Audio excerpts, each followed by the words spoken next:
Aujourd'hui, on va s'attaquer à une question essentielle. Comment on fait pour créer une formation qui a un vrai impact? Une formation qui transforme vraiment les compétences et pas juste une suite de diapos qu'on oublie le lendemain. Eh bien, la clé, c'est de ne pas penser comme un simple créateur de contenu, mais de penser comme un architecte. C'est la grande question, n'est-ce pas? On a tous déjà vécu ça. On investit de l'énergie, du temps, un budget, et quelques semaines plus tard, hop, tout est oublié. Les vieilles habitudes reviennent au galop.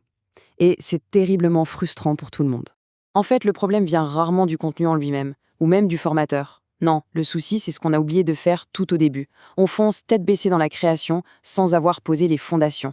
C'est là que ça coince. Il manque un plan, une véritable architecture pour guider l'apprentissage. Mais la bonne nouvelle, c'est qu'il existe une solution professionnelle pour ça. Ça s'appelle l'ingénierie pédagogique.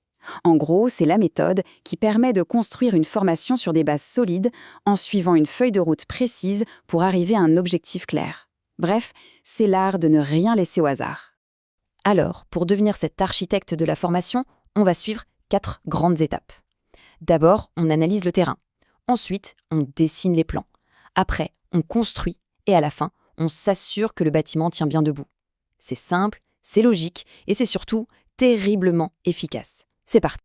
Bon, première question. Pourquoi s'embêter à faire un plan? On pourrait juste se lancer et créer le contenu, non? Eh bien, pas si vite.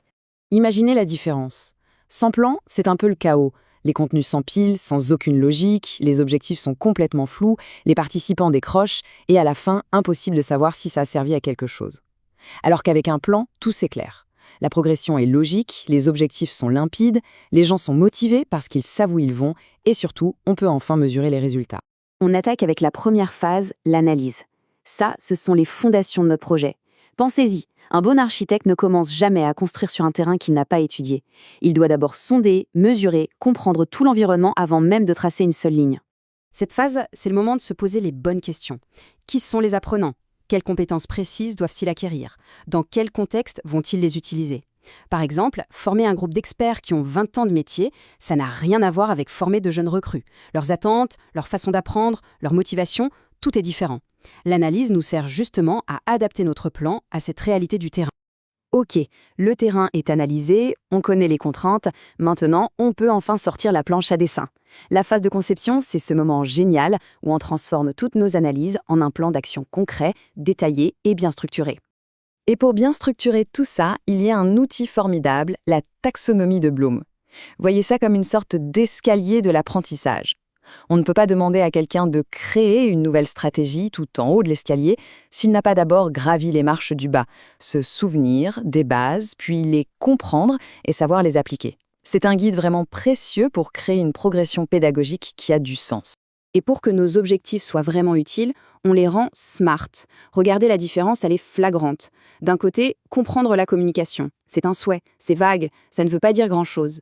De l'autre, un objectif smart, c'est une vraie promesse. On sait exactement ce que la personne doit être capable de faire et surtout comment on va pouvoir le vérifier.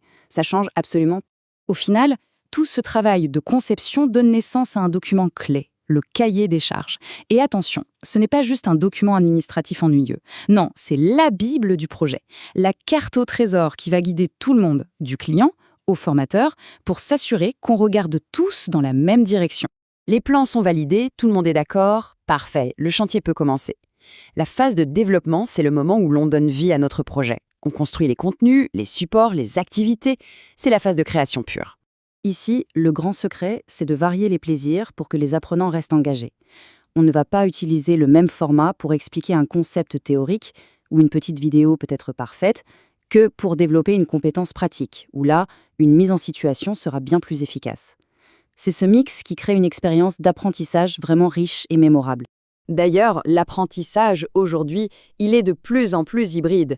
Le fameux blended learning, ce mélange entre la richesse des interactions en présentiel et la flexibilité du digital est quasiment devenu la norme. Et c'est logique, c'est souvent le meilleur des deux mondes pour s'adapter aux contraintes de chacun. Ça y est, la formation est terminée et livrée. On pourrait se dire que le travail de l'architecte est fini. Eh bien non, il reste une dernière étape, une étape cruciale et bien trop souvent oubliée, l'évaluation. Il faut vérifier si notre bâtiment est solide, s'il remplit bien sa fonction et s'il répond aux besoins de départ. Et pour bien évaluer, ce modèle à 4 niveaux est vraiment idéal. On commence par mesurer la satisfaction à chaud. Ensuite, on vérifie les apprentissages réels. Puis, on observe si ces apprentissages sont bien transférés sur le terrain. Mais la question ultime, le vrai indicateur de succès, c'est le niveau 4. Est-ce que ça a eu un impact concret sur les résultats de l'entreprise? C'est là que se mesure le véritable retour sur investissement. Le but de l'évaluation, ce n'est pas de juger ou de distribuer des notes, c'est de s'améliorer. Ça crée une boucle de retour qui est essentielle pour progresser. L'évaluation n'est donc pas une fin en soi, c'est le début du cycle suivant. On collecte les infos, on analyse, on ajuste, et on repart sur des bases encore plus solides pour la prochaine formation. Et tout ça, ça me fait penser à cette citation d'Alain Maignan qui résume parfaitement l'idée. La formation n'est jamais le but final. C'est un outil stratégique, une solution possible à un vrai problème métier. C'est ce changement de perspective qui transforme une simple formation en un puissant levier de performance. Ce qui nous amène à une dernière réflexion. Et si on arrêtait de voir la formation comme une ligne de coût dans un budget? Finalement, la vraie question, ce n'est pas combien coûte cette formation, mais plutôt combien peut-elle rapporter? Et quand on la conçoit avec la rigueur d'un architecte, la réponse pourrait bien vous surprendre.